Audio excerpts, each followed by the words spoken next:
বিসমিল্লাহির রহমানির রহিম।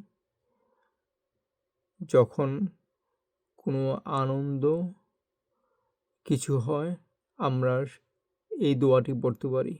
আলহামদুলিল্লাহিল্লাযী বিনি'মাতিহি তাতিম্মুস সালিহাত।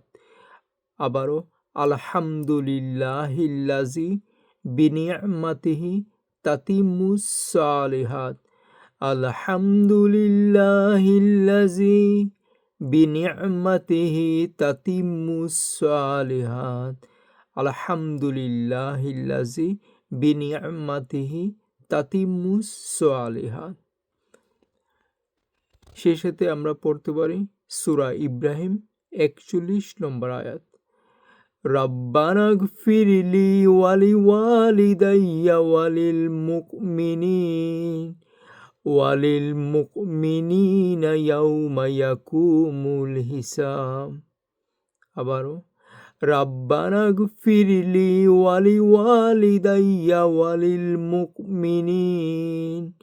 ওয়ালিল মুমিনিনা ইয়াউমা ইয়াকুমুল হিসাব।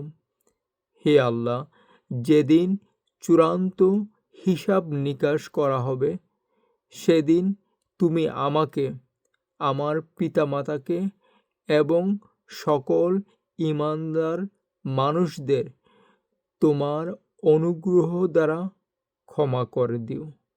সূরা ইব্রাহিম আয়াত ৪১। আল্লাহু আকবার।